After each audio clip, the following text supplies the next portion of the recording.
Sebelumnya, perkenalkan nama saya Sevia Maharani dengan NIM akhir 3015.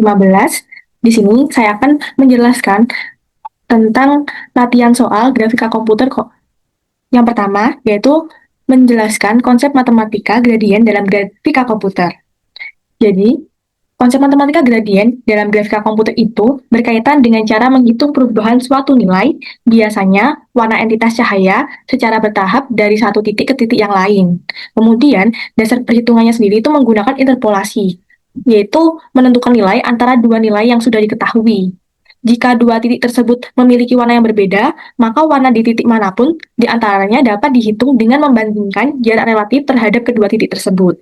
Kemudian, proses ini dilakukan untuk setiap komponen warna RGB, yaitu red, green, dan blue, sehingga transisi yang dihasilkan terlihat halus.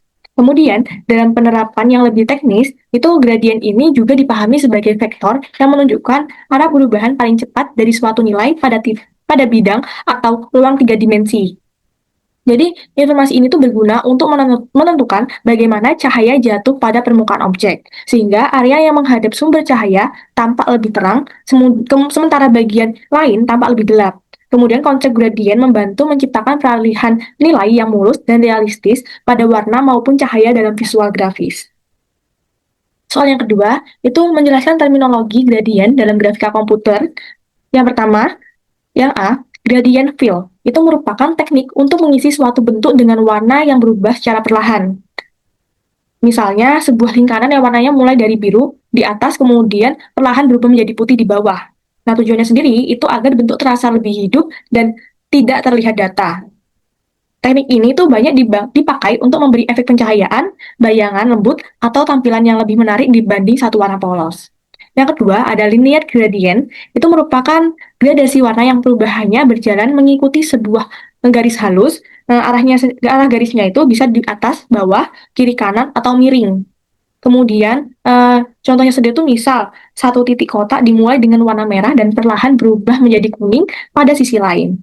Nah, jadi selama perubahan itu, warnanya mengikuti satu arah yang jelas. Kemudian yang ketiga ada radial gradient, itu digunakan untuk membuat perubahan warna yang menyebar keluar dari titik pusat. Untuk bentuknya sendiri itu biasanya menyerupai lingkaran. Jadi warna tengah itu bisa lebih terang lalu memudar ke arah luar. Kemudian, untuk tekniknya ini itu cocok untuk meniru efek cahaya. Misalnya sinar lampu yang menyala di tengah ruangan dan meredup ke pinggiran. Kemudian yang keempat tuh ada solid fill, yaitu area yang diisi oleh satu warna saja tanpa perubahan. Nah, jadi seluruh permukaan tersebut tuh terlihat beragam. Untuk cara paling sederhananya itu untuk memberi warna pada objek tanpa efek gradasi atau pencahayaan. Yang kelima, ada gradient mesh adalah teknik untuk membuat gradasi yang sangat kompleks. Jadi bidang ini dibagi menjadi jaring berupa garis-garis melintang dan membujur. Nah, jadi pada titik-titik pertemuan jaring itu bisa diberi warna yang berbeda. Nah, jadi sana warna akan menyebar halus ke seluruh permukaan. Kemudian teknik ini tuh memungkinkan gambar terlihat sangat realistis. Misalnya itu efek kulit buah, lipatan kain, atau pantulan cahaya yang di permukaan benda. Yang keenam, ada subdivision gradient mesh, merupakan versi lebih lanjut dari gradient mesh. Jaring yang sudah ada akan dibagi lagi menjadi bagian yang lebih kecil, sehingga warnanya itu menyebar lebih halus dan detailnya itu makin tinggi. Jadi semakin banyak pembagian, semakin halus transisi warnanya. Jadi teknik ini tuh dipakai untuk membuat objek dengan gradasi yang sangat rumit. Itu misalnya foto wajah manusia yang realistik. Kemudian yang ketujuh, diffusion curves itu digunakan untuk membuat gradasi berdasarkan garis, bukan jaring. Nah, jadi ketika membuat kurva, lalu menentukan warna di kedua sisinya, warna akan menyebar secara otomatis ke seluruh ruangan di sekitar kurva. Jadi itu hasilnya bisa membentuk gradasi yang mengalir mengikuti bentuk tertentu. Yang jadi ini tuh cocok untuk bentuk organik seperti bayangan wajah atau lekukan tubuh. Kemudian kedelapan ada layered gradient. Itu merupakan teknik menggabungkan beberapa gradien dalam beberapa lapisan. Jadi setiap lapisan dapat memiliki warna, arah, dan tingkat transparansi yang berbeda. Ketika ditumpuk, efek yang dihasilkan tuh menjadi lebih kompleks. Untuk caranya sendiri, ini tuh sering dipakai untuk membuat tampilan tampilan latar belakang yang menarik dan memiliki kedalaman visual. Kemudian yang kesembilan, rasterization itu merupakan proses mengubah gambar vektor menjadi gambar berbentuk piksel. Nah, jadi gambar hasil rasterisasi ini itu akan memiliki resolusi tertentu. Jika diperbesar, bisa terlihat pecah. Proses ini diperlukan ketika gambar vektor ingin ditampilkan di layar atau perlu diproses menjadi tekstur. Kemudian yang ke-10, ada vectorization, itu merupakan kebalikan dari rasterization. Nah, jadi proses ini tuh mengubah gambar berbentuk piksel menjadi garis atau kurva yang dapat diperbesar tanpa kehilangan ketajamannya. Jadi hasilnya itu menjadi lebih fleksibel untuk diubah bentuk, ukuran, atau warnanya. Jadi teknik ini sering dipakai untuk menelusuri ulang gambar logo atau tidak pecah saat diperbesar. Yang ke-11, ada control points, itu merupakan titik yang mengatur bentuk atau warna dalam suatu objek. Jadi pada gradient match atau kurva vektor, titik-titik ini dapat digeser untuk mengatur arah dan kualitas transisi warna. Jadi semakin banyak titik, semakin detail gradasinya bisa diatur. Untuk cara kerjanya itu mirip dengan titik yang mengatur bentuk di bentuk tali lentur. Yang ke-12 ada bicubic patch. Itu adalah bagian kecil dari permukaan yang dibentuk oleh kurva halus. Jadi permukaan ini tuh diatur oleh beberapa control point sehingga warnanya bisa berubah perlahan. Nah, patch ini dapat digabung dengan patch lain untuk membentuk permukaan utuh. Teknik ini itu cocok untuk gradasi yang sangat lembut dan banyak dipakai dalam gradient match tingkat lanjut.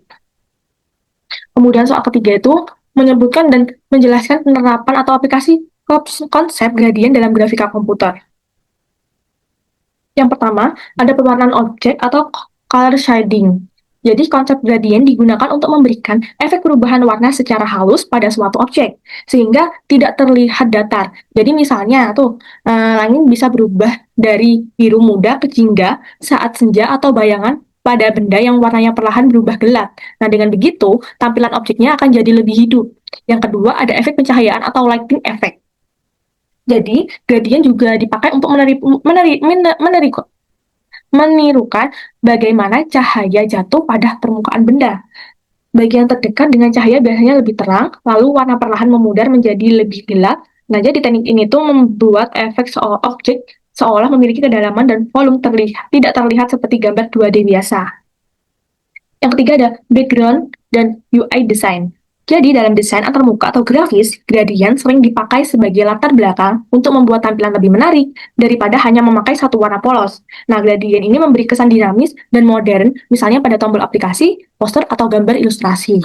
Yang keempat, ada visualisasi data atau heat map. Jadi, gradient ini juga digunakan dalam visualisasi data untuk menunjukkan perubahan nilai secara visual. Nah, contohnya yang umum adalah heat map, di mana warnanya itu perlahan berubah dari biru ke merah untuk menunjukkan tingkat intensitas tertentu, seperti suhu atau kepadatan data agar dapat lebih cepat dipahami pola dari data tersebut. Yang keempat itu, untuk soal keempat, itu bagaimana proses compositing dapat meningkatkan kualitas visual pada hasil akhir grafika komputer. Kemudian jelaskan dengan contoh. Jadi, compositing itu merupakan proses menggabungkan berbagai elemen visual seperti gambar, objek 3D, bayangan, pencahayaan, dan efek tambahan untuk menghasilkan tampilan akhir yang lebih halus dan realistis. Dengan compositing, setiap elemen itu dibuat dalam layar terpisah sehingga lebih mudah diatur. Kemudian bisa disesuaikan atau diperbaiki tanpa perlu merender ulang seluruh gambarnya. Untuk contoh sendiri itu saat membuat adegan karakter berjalan di hutan, karakter, latar belakang, kabut, dan pencahayaan bisa digabungkan secara terpisah. Untuk warna dan cahaya dapat diselaraskan agar semua elemen tampak menyatu. Selain itu, efek seperti kabut atau cahaya matahari juga dapat ditambahkan agar suasana lebih hidup. Nah, jadi hasil akhirnya itu membuat tampilan visual itu terasa lebih natural, rapi, dan menarik. Sehingga compositing sangat efektif dalam meningkatkan kualitas visual pada grafika komputer. Mungkin itu saja penjelasan dari saya. Sekian dari saya. Wassalamualaikum warahmatullahi wabarakatuh.